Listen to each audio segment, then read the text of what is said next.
Hello everyone, and welcome back to Dragalia Foundry, a fan channel where everything Dragalia lost can be found.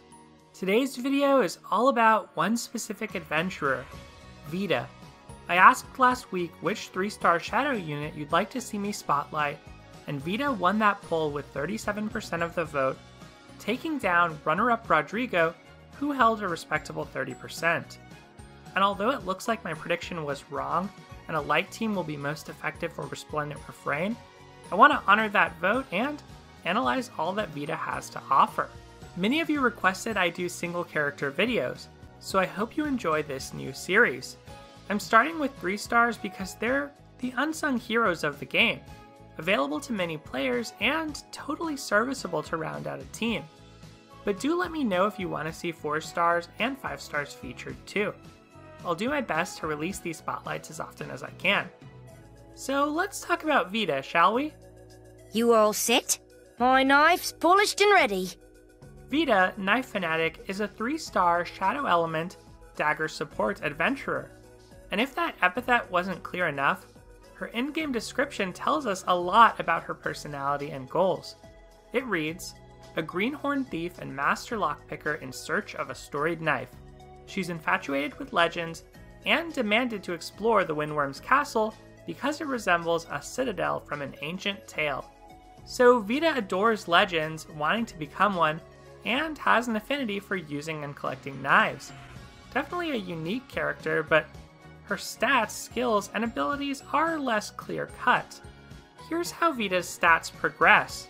As a 3-star, she can unlock 30 nodes of her mana circle and reach level 60. Granting her an HP of 493 and a strength of 295. As a 4-star, Vida can reach 40 nodes and level 70, bumping her stats to 608 HP and 363 strength.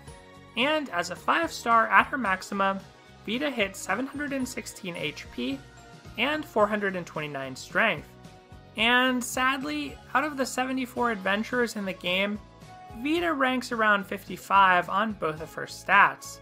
Not exactly the sharpest tool in the shed, but I will point out her ability and Force Strike upgrade at 4-star do have nice synergy with Vida's overall game plan, as we'll soon see. So it comes down to Vida's skill and ability kit to see whether she can make the cut. First, let's look at her abilities, which follow a pattern seen on most 3-stars. 1 unique ability, 1 affliction resistance, and additional affliction resistance as a separate 3rd ability unlocked only after Vida is promoted to a 5-star. In this case, Vida's first ability increases Force Strike damage by 20 or 30%, and this is genuinely great, as it's something repeatable, powerful, independent, and completely up to the player to utilize. This ability even synergizes with one of Vida's skills, which I'll get to in a moment. The only downside is that if Vida is under AI control, at least based on my experience, it seems she won't use any Force Strikes. As for affliction resistance, well, here Vida isn't quite as sharp. Vida has stun resistance of 25 or 50%, with an additional 25% stun resistance as her 3rd and final ability once a 5-star. And while stun is one of the more debilitating afflictions, it's not commonly caused by light enemies, who Vida is naturally strong against. Maybe this will change in the future as more multi-element maps and events are released, but for now, because of her stun res, Vida is currently an outlier in the shadow pool who lacks a clear niche.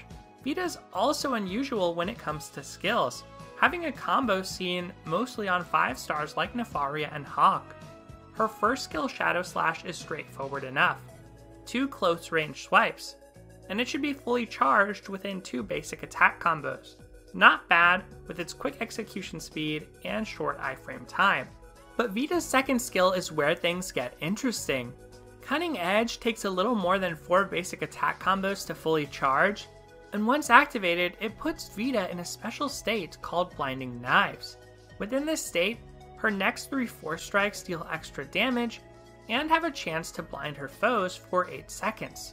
There is no stated time limit on this self-buff either, meaning charges only reset once you use Cunning Edge again. Therefore, if you space your Force Strikes out, you can feasibly blind a boss 3 times in a row, for a total of 24 seconds. There is some tension here though, since by holding back on Force Strikes to time those blindness effects, you're missing out on extra damage from Vida's first ability. Then the question becomes, how good is Blind as an affliction? And as annoying as it may be to face enemies who inflict blind due to time limits on maps like Imperial Onslaught, I think the effect is decidedly worse when players use it against enemies. You can think of a 50% chance to miss like this. It halves the damage your team takes. In that way, it's not dissimilar from a defense buff, just with more variance. The other difference is that you need Vida to hit the enemies you want to blind. Whereas a defense buff is global, blind is enemy specific, which becomes relevant on maps with lots of mobs. Now, what applications does taking less damage actually have? It's most helpful for close range units who can't avoid getting hit every now and then, including Vida herself. Besides that, blindness causes enemies to miss, and another important way that differs from extra defense is no knockback, allowing you to keep combos going. Blind is definitely not as good as stun, sleep, or freeze, which hinder mobility, offense, and defense all at once, but Vida's high base chance of causing it does help out. The problem becomes that most maps in Dragalia Lost are timed, so extra survivability is less of a priority than dealing out damage. And Vida isn't exactly great in that department. Her base co-ability of plus 1% critical rate is rather weak as a 3-star, and she's particularly ineffective when controlled by the AI. Because she won't use Force Strikes at all, her second skill will never have any effects whatsoever. Now let's look at some gameplay in a context where I think Vida is pretty decent for taking out untimed story maps, particularly the light maps of Chapter 6, where environmental hazards can inflict stun. In this case, I'm playing through the final map of Chapter 6 of the campaign solo. No big story spoilers or cutscenes, but do note you will see the boss of this map toward the end. The Vida I'm using for this gameplay is maxed out for a 3-star, at level 60 with 30 mana nodes unlocked. While that plays, I'm going to discuss ideas to build Vida, as well as the competition she faces. Unfortunately for her, there are 2 other Shadow Dagger units, both of whom have more obvious uses. Vice is the other 3-star Shadow Dagger user, and he has identical stats to Vida, and he's honestly pretty tough for Vida to beat. He has blind res, giving him a natural use on light Imperial Onslaught. He has 2 damaging skills, the second of which inflicts sleep, making him easy to build with a skill damage Wormprint like Plunder Pals. And his first ability, just like Vida's, is solid, Broken Punisher in Vice's case. Vida's biggest obstacle though is Orion, the 4-star Shadow Dagger user, who has better stats and a better kit. Orion also inflicts blindness, but can do so using his quicker to charge first skill. And just like Vice, both of his skills are damage dealing. Orion also has Paralysis res, a natural fit for fighting Jupiter, and Flurry Devastation is his first ability, which cranks up his critical rate during combos. As a natural 4-star, Orion also has a stronger co-ability, 3% critical rate up at base, and access to a true third ability once promoted, skill prep of 50% in his case. In the end, Orion and Vice just seem better than Vida in most cases. Until a map comes out where her stun res matters a lot, they'll probably be better choices than Vida if you do have them. If Vida just so happens to be your favorite unit though, let's talk over some build ideas to bring out her max potential.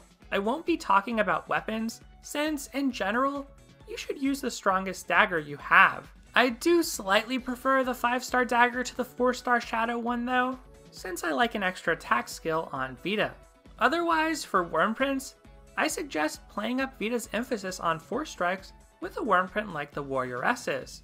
Alternatively, you could utilize her stun res on maps with wind enemies by throwing on Flash of Genius if you have a copy. Its flurry strength is great for daggers, and its wind res will help compensate for Vida's lack of innate elemental resistance. For dragons, Juggernaut will enhance her offensive capabilities, while Nidhogg, if you have him, is a more balanced choice that furthers her blindness theme.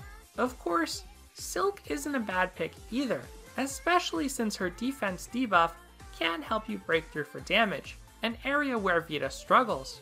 For teammates, Nefaria is the obvious choice, thanks to her Blind Punisher ability. Right now, the only one of its kind, and you could round out such a team with Zace, another 3-star who can blind his foes. If you're playing co-op, however, I also think Eric and Berserker are great teammates for Vida, since they're already hard to kill and their close-range playstyles benefit from enemies being blinded. I just don't like them as much in single player, since their first abilities also want you to control them in order to utilize Force Strikes, making it difficult to manage either of those two and Vida simultaneously. While the same is true of Nefaria, I think that she's generally strong enough to be able to hold her own, especially thanks to that Blindness Punisher, which is going to mean she'll deal increased damage. And as the battle comes to its conclusion, I'll wrap up my thoughts on Vida by saying this. In the end, she's not bad. The challenge she faces is, there is no high-end content in which she really shines yet. Her off-element resistance to stun is especially challenging given she's a close-ranged character, likely to get hit every now and then by status afflictions like blindness and paralysis when fighting light enemies. Her kit also requires a lot of setup to execute for fairly minimal payoff, and isn't functional under AI control. I'm still so far away from legendary status. Let's make sure the history books forget about this one. Alright, and that wraps up my analysis of Vida. To close this video, I'm going to play her first encounter story. I won't spoil anything beyond that, but I'm happy to say I do adore Vida as a character. I just wish she had a bit more gameplay potential. Definitely let me know what you think of her in the comments below. Do you like her? Plan to use her or build her? I'd love to hear what you have to say. Otherwise, thank you as always for watching, and I'll see you next time.